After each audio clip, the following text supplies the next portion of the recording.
Okay, this is Dr. Mitchell again, and we're going to walk through how to do a one sample t-test in Excel. Remember, with one sample t-test, we're comparing our sample mean to an overall population mean and standard deviation. And so in our Excel document here, I have just a group of data that we're going to look at. It says score, and I have 15 scores here that I've put on my column there.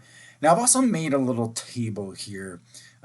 This calculation is going to take a little bit more work than some of the previous ones we've done. Excel doesn't inherently do one sample t-tests in a straightforward way, so this is a little more complicated than some of the other methods I've shown you, but it's not terribly difficult. So we're going to use a table, and I'd encourage you to use a table just like this.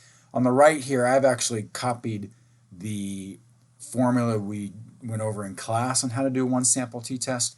We're just going to use that as a guide just to make sure we don't mess up the math here. So, all right, so let's go to it. So this is my sample. So I'm going to start with just a sample. I'm going to hover over my data right there. I'm going to go to my sample area. I want to get the n of that. Well, I know how many samples there are. How many numbers? There's 15. I can count them. 1, 2, 3, so on. But there's 15 rows there. So 15 data points. The next thing it wants to know is the mean. And so much like we've done before, we're going to go to our function. We're going to find average or mean. We'll just type in average in the search. If I get spell, there we go. And average comes up, so we'll hit that. There's our average. And then we're going to highlight again our area that we want done. We'll hit OK. And now it gives us a value, 52.6. Next, we want to do our standard deviation. A very similar way we've done before. We're going to go back to our function, type in standard deviation, and hit OK. And stdev, oopsies, hold on, did that incorrectly. My apologies. Let's go back to our function. Our stdev function, which is right there, stdev is our function. We'll hit OK. And again, it wants to know, okay, so where is this data? And so we're going to highlight the data we want the standard deviation for, which is great. Hit OK. So there's our standard deviation. Now, degrees of freedom, which we're going to use here in a second, is basically n, which is 15 minus 1. In fact, I may even just put that right here just so we know it's n minus 1. There we go. Awesome. And so 15 minus 1 is 14.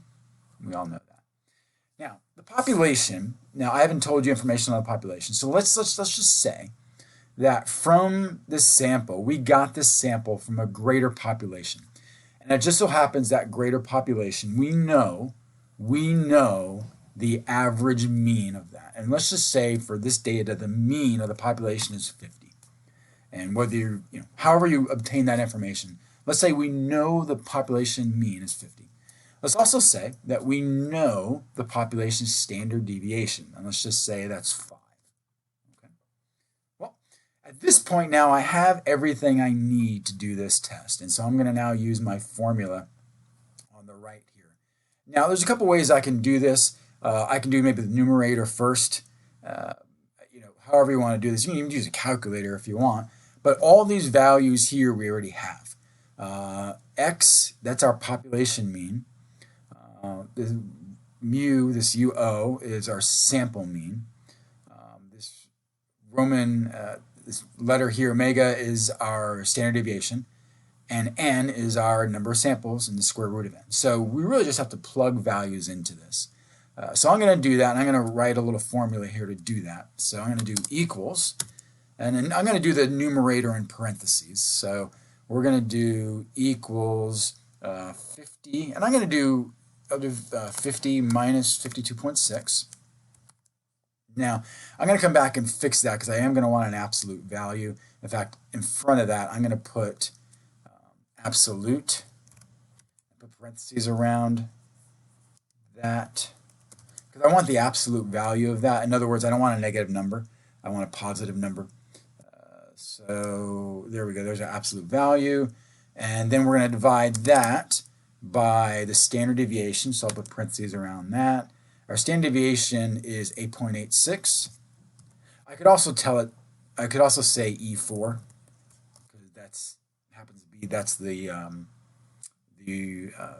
cell that's in. So I could put 8.86, I could put E4, it doesn't matter. Oh, same thing. So I'll put E4, and then I'm going to divide that by, and I'm going to put this in parentheses, the square root of n. And square root function is SQRT. And then in parentheses, I'm going to put our n. Now I can put 15, or I could put the cell that this is, which is E2. So I'll just put E2, just like that. And there we go. Made a little typo there. There we go. So if you look at my formula here, I took the absolute value of my mean minus my sample mean, divided that by my standard deviation, which is an E4, divided by the square root of my n, which is E2, and I got a number of 1.13. Okay. So that's not a p-value. That's simply my t-score. Or in other words, that's how many standard deviations away my sample is from my population and analysis. But it doesn't tell me if it's significant or not. So in order to do that, I need to take one additional step. And so that additional step is getting a p-value for this. And so there is a specific formula we're going to use. And so I'm going to go up to function. And I'm going to tell you what the formula is. It'll just be easier that way. The formula is called t.dist.2t. Now I've used this a little bit here, so it's actually in my functions that I use, but t.dst.2t, and so the formula pops up. And basically what it wants to know is, okay, great, thanks for letting me know. What it now wants to know is two things. One, what is this numeric value that you want to, what's that score? Well, my score is right there, 1.13. And the next thing it wants to know is, okay, great, awesome, how many degrees of freedom are there? Well, if you remember, I have degrees of freedom up here is 14. So I'm going to put 14 there. And I'm going to hit OK. And that's my p-value. So my p-value for sample compared to the population is 0.274. Now, as you recall, we're looking for a p-value less than 0.05. And clearly, 0.27 is not less than 0.05. So we would need to reject our hypothesis. We need to accept the null hypothesis and say, clearly the sample and the population, they are not significantly different. That p-value is too high. Okay, so that's how we're going to do a one sample t-test. Again, if you're doing this, I would pause the video as we go through as you're doing this, and that'll help you figure out the steps here. Otherwise, we will see you in our next video.